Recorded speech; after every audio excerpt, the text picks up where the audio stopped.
আজ লীলা মজুমদারের দুধে দামুর জীবন খাতা শুরু করতে যাচ্ছি। মনে রাখবেন, এটা দুধে দামুর জীবন খাতার মাত্র 1.5খানা পাতা। এবারে গল্প শুরু। বটুর ছোট কাকা সর্বদা বলেন তার বড়দার বন্ধু দামু জ্যাঠামশাই নাকি দুর্ধর্ষ পুলিশি গোয়েন্দা। তার দাপটে 33 বছর ধরে বর্ধমানের কেষ্টনগর এলাকায় বাঘে গরুতে এক ঘাটে জল খেয়েছে। বাড়ির কাছে এরম একটা অসমসাহসিক পুরুষ বাস করাও নাকি মোটা জীবন বিমার সমান। শুনে বটুর ছোট ভাই লাটু তো অবাক। জীবন বিমা করলে তো টাকা পায়। বটু বলল, ও তা অতই যদি সাহস হবে তো জ্যাঠামশাইদের তাসের আড্ডা ভাঙলে উনি আমাকে কেন বলেন? টর্চ নিয়ে আমাকে একটু গলিটা পার করিয়ে দে তো বাবা। সাহসী না আরো কিছু। ছোট কাকার মুখটা একটু লাল হয়ে উঠল। শোন, যাকে তাকে পুলিশের বিশিষ্ট সুবর্ণ পদক দেওয়া হয় না, বুঝলে? বটু বলল, তা দেওয়া হবে না কেন? তুমি তো বলো ফি বছর সাহিত্যের পুরস্কারগুলো যাকে তাকে দেওয়া হয়। বলনি তোমার কবিতার বই নাকি না পড়ি ডাস্টবিনে ফেলে দেয়? খুব চটে গেলেন ছোট কাকা। ফর্সা মুখটা টকটকে লাল হয়ে উঠল। কি একটা বলতে যাচ্ছিলেন, ঠিক তক্ষুনি বড় জ্যাঠাদের তাসের আড্ডায় কে যেন ফটাস করে এক হাত তাস টেবিলের ওপর ফেলে চেঁচিয়ে উঠল, মার দিয়া কেল্লা, বাকি সব দান আমার। থমথমে চুপচাপ, তারপর শোরগোল, তারপর সভাভঙ্গ হলো। এক গাল হাসতে হাসতে দামু জ্যাঠা বেরিয়ে এসেই বললেন, কোথায় গেলি বটু? আমাকে একটু গলিটা পার করে দে তো আপ। বটু বলল, আমার বুড়ো আঙুলে ব্যথা, আমি পারবো না, ছোট কাকা যাক। ছোট কাকা ততক্ষণে হাওয়া। লাটু বলল, 5 মিনিটের তো হাঁটা, চলে যান না আপনি, আমি গেটের বাইরে দাঁড়াচ্ছি। দামু জ্যাঠা ওর কাঁধে হাত দিয়ে বললেন, নিদেন ওই তেঁতুল তলাটা পার করে দে বাপ, আর যদি বাড়ি পৌঁছে দিস তাহলে তোদের রাবড়ি আর সর ভাজা খাওয়াবো, আর এমন একটা গল্প বলবো যে চুলদাড়ি খাড়া হয়ে উঠবে। বটু লাফিয়ে উঠল, ঠিক তো, ঠিক। ওই লাটু, শিগগির আয়, দামু জ্যাঠা গল্প বলবেন। সঙ্গে সঙ্গে লাটুও খাড়া। তখন সবে 8টা, রাতের খাওয়া তো 9টায়। অদ্ভুত এক গল্প ফাঁদলেন দামু জ্যাঠা। দুজনের হাতে 2 গেলাস ঘোলের শরবত ধরিয়ে দিয়ে যে ঘটনার কথা বললেন তা বিশ্বাস করতে ইচ্ছে করে না। কিন্তু যার গলায় 2 রকম রঙের 2টো সুতোয় বাঁধা 2 রঙের 2টো মাদুলি, আর ডান হাতের কনুইয়ের ওপরে রূপোর চেন দিয়ে ঝোলানো কি সব বিচিটিচির মতো দেখতে জিনিস, তিনি যে সহজে মিথ্যে কথা বলবার সাহস পাবেন না, এ বিষয়ে ওদের মনে কোনো সন্দেহ রইল না। অবশ্য তখনও পর্যন্ত ওই রাবড়ি আর সর ভাজার দেখা নেই। দামু জ্যাঠা গোড়ায় বললেন, এদিকে আয়, কাছাকাছি এসে বস, যদি নার্ভাস লাগে বিষম খেতে পারিস। সঙ্গে সঙ্গে লাটুর মুখের শরবত ভুল নল দিয়ে নেমে একাকার কাণ্ড বাঁধালো। যাই হোক, ওর পিঠে চাপড়ে টাপড়ে চাঙ্গা করে দামু জ্যাঠা শুরু করলেন, গোড়াতেই বলে রাখি, এটা কিছু আমার বানানো গল্প নয়, বরং বলতে পারিস আমার জীবন খাতার 1.5খানা পাতা, মাত্র 1.5টা পাতা। তার চেয়ে কত লম্বা লম্বা পাঠ মুখস্থ করে পুজোর সময় নাটক করে বাহবা পেয়েছি, কিন্তু এই গল্প মনে করতে গিয়েও কপাল ঘামছে। জানিস বোধহয়, অসামাজিক সমাজে আমার নাম দুধে দামোদর। এ নাম শুনলে এদিকে হেন গুন্ডামস্তান নেই যে শিউরে উঠে জুপ কেটে কানের লতিতে চুন না লাগায়।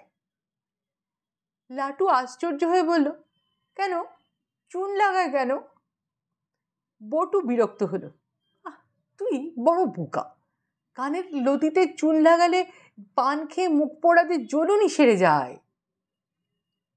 লাটু বলল, ও আচ্ছা বলুন জ্যাঠামশাই, তারপর কি হলো?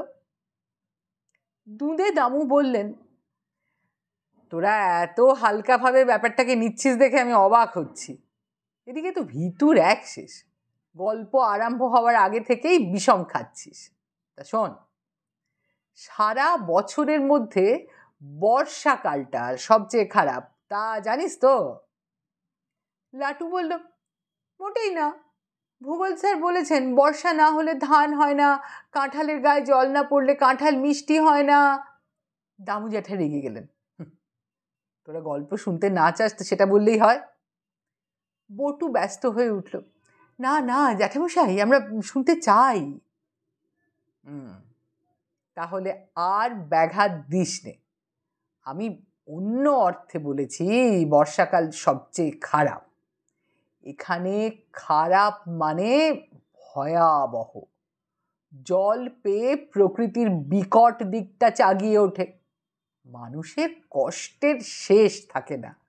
বন্যা, ধস, ভাঙন, পথে ঘাটে জল দাঁড়িয়ে যাতায়াতের অসুবিধা, ডাকাডাকি করলেও কেউ শুনতে পায় না। পাড়া গাঁয়ে আর ছোট শহরে এক একটা বাড়ি যেন এক একটা দ্বীপ হয়ে যায়। তার চারদিকে উদ্দাম জলরাশি। ঢোকাও যেমন কষ্টকর, বেরুনোও তেমনি। এই সময়ে ওই সব অঞ্চলে বেআইনি তৎপরতাও তাই বেজায় বেড়ে যায়। কেউ সাহায্য করতে আসবে না, আসতে পারবে না, এটা জেনে দুষ্কৃতকারীরা নির্ভয়ে তাদের দুষ্কর্ম করে যায়। শেষ পর্যন্ত কর্তৃপক্ষ হন্যে হয়ে আমার শরণাপন্ন হলেন। একটা যা হয় কিছু করো দুধে, নইলে শেষ পর্যন্ত সরকার হয়তো স্রেফ অকেজ ও বাজে খরচ বলে গোটা পুলিশ বিভাগকেই তুলে দেবেন।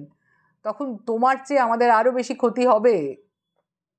এই অবধি শুনে বুঝলি আমার মনে ভারী একটা আত্মপ্রত্যয় জাগলো।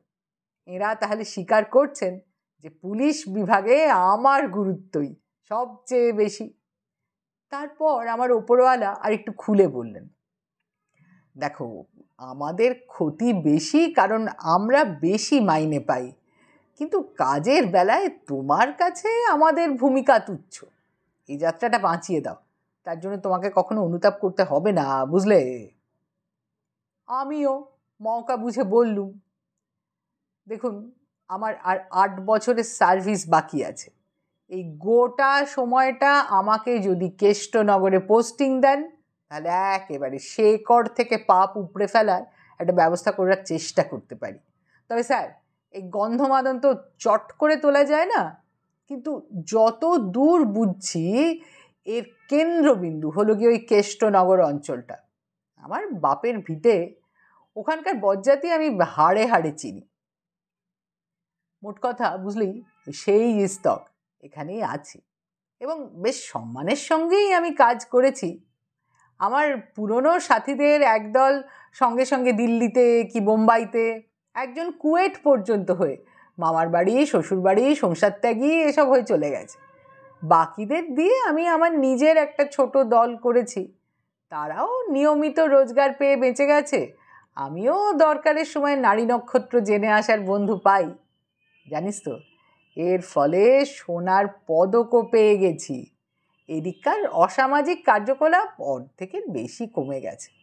আসছে বছর আমি অবসর নেব। শুনছি মহা ঘটা করে ফেয়ারওয়েল দেবে, পাখি দেখার বাইনোকুলার উপহার দেবে আমাকে, বুঝলি? তোদেরও দেখতে দেব। তা এ সবের বদলে ওই একটাই ক্ষতি হয়েছে, সূর্য ডোবার পর কোনো গাছতলা দিয়ে যাতায়াত করা একা আমার পক্ষে অসম্ভব। তা তোরা যখন আছিস তখন একা যাওয়ার দরকারটাই বা কি, তাই বল? হ্যাঁ, ওগো, গেলে কোথায়? বটুলাটুর রাবড়ি আর সরভাজা তুমি দিলে না? ভেতর থেকে জ্যাঠাইমার রাগত গলা শোনা গেল। কোত্থেকে দেব? তাস খেলতে যাবার আগে নিজেই তো সব সাবার করে দিয়ে গেলে। দামু জ্যাঠা ভারী লজ্জা পেলেন। হে, তাই তো, আমি ভাবছি বুঝি কিছু আছে। যাকে শোন, তার চেয়ে গল্পের সব থেকে লোমহর্ষক জায়গাটাই তোদের বলি। খুব সহজে এই জায়গাকে এতখানি পাপ মুক্ত করা যায়নি। কপালের দুটো চোখ ছাড়াও 20টা আঙুলের আগায় 20টা চোখ নিয়ে চলাফেরা করতাম। তাই ক্রমে বুঝলাম এখানে দুষ্কৃতকারী আর ভালো মানুষ আলাদা করা এত শক্ত, কারণ দুষ্কৃতকারীরাও ভালো মানুষ সেজে হেথা হোথা চাকরি বাকরি দোকান ব্যবসা করে, দিব্যি একটা সততার মুখোশ তৈরি করে আর তার আড়ালে দুষ্কর্ম চালায়। এইটা বোঝার পর বুঝলি টপাটপ সব ধরা পড়তে লাগলো। বিশেষ করে ঘোর ও বর্ষায় ওরা একটু অসাবধান হয়ে পড়োয় ভালো মানুষ সেজে ভদ্রলোকের বাড়িতে কোনো অছিলায় ঢুকে পড়ে, যা কিছু ভালো জিনিস সব সরাতো। পুরুষরা তখনও বাড়ি ফেরেনি, মেয়েরা চেঁচালেও শোনা যেত না, গেলেও প্রায় অন্য কোনো বাড়ি থেকে সাহায্য করার লোক আসা যাওয়ার সাধ্য ছিল না। এইরকম সময়ে ব্যাপারটা ঘটেছিল শহরের একেবারে শেষে, মোড়ের মাথায় বড় বটগাছতলাটা ছাড়িয়েই খগেন সরকারের বাড়ি। সবাই জানতো তেজারতি করে তিনি বেশ টাকা করেছেন, যদিও বাইরে থেকে কিছু বোঝার উপায় ছিল না। বন্ধু লোক, তাই আমি নিজেও একটু চোখ রাখতাম। খগেনবাবু না ফেরা অবধি বাড়িতে খালি কতগুলো ছোট ছেলে মেয়ে আর 2-3 জন গিন্নি। সেদিন বট গাছের তলায় পৌঁছেছি এমন সময় আকাশ কালো করে ঝমঝম বৃষ্টি। দাঁড়িয়ে পড়লাম, ভাবলাম এখান থেকে নজর রাখলে সবচেয়ে ভালো হয়। হঠাৎ কানে এলো দূরে খটখট করে কড়া নাড়ার শব্দ। ভেতর থেকে বৌদি ভয় ভয় বললেন, কে? বাইরে থেকে একটা লোক বলল, মা আমি, দরজা খুলুন। বৌদি বলল, কে? আমি কে? আমি গো মা, আমি। ভেতর থেকে ভয়ার্ত চিৎকার, খুলবেন না মা, নাকি সুরে কথা বলছে, ভূত ছাড়া কিছু হতে পারে না। বাইরের লোকটা কাতরভাবে বলল, না গো মা, আমি রাসবিহারী, বাবুর ফিরতে দেরি হবে, তাই এই মধু আর গাওয়া ঘি পাঠিয়েছেন, দরজা খুলুন, জিনিস দিয়ে বাড়ি যাই। ওদিকে ভেতর থেকে সবাই তবু বলছে ভূত ভূত। রাসবিহারী বলল, না বৌদিদি, ছোটবেলা থেকে আমি খোনা, দোকানের রাসবিহারী আমি, বাবু এলে শুধোবেন, মধু আর গাওয়া ঘি এনেছি মা। লোকটার বজ্জাতি দেখে আমি ভূত সেজে গেরস্তর বাড়ি এসে কয়েকজন মহিলা আর ছেলেপুলের উপরে হামলা করছে। শেষ পর্যন্ত কিন্তু মধু আর গাওয়া ঘিয়ের জয় হলো। উড়কো খোলার শব্দের সঙ্গে সঙ্গে আমিও দৌড়ে হতভাগাটার উপর ঝাঁপিয়ে পড়লাম। সর্বাঙ্গ চটে জড়িয়ে এসেছে ভিজে চুপ্পুর। ঝাঁপিয়ে পড়েই বুঝলি ঘাড়ে গুদ্দুম করে একটা রদ্দা কষালাম। কষাবার সঙ্গে সঙ্গে আমার মাথাটা কেমন ঘুরে গেল, চোখে অন্ধকার দেখলাম, মনে হলো একটা বাতাসের দেয়ালের ওপর রদ্দা মারলাম।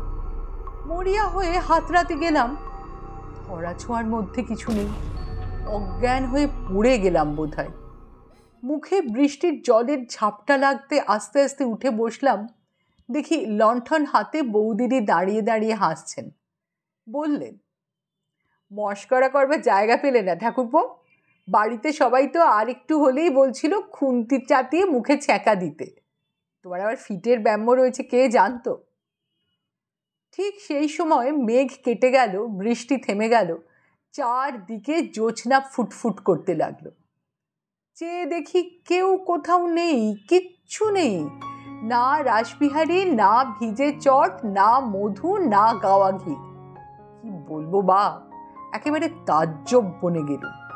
ঠিক সেই সময় বিকট শব্দের সঙ্গে হুড়মুড় করে সেই বুড়ো বট গাছটা মুখ থুবড়ে পথ জুড়ে পড়ে গেল।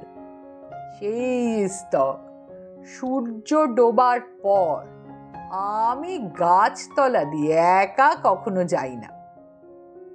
বটু বলল, আপনি অবসর নিলে ঢের সময় পাবেন, তখন না আপনার জীবন খাতায় সবটা লিখে ফেলবেন, সাহিত্য পুরস্কার আপনার কে ঠেকাবে দেখব।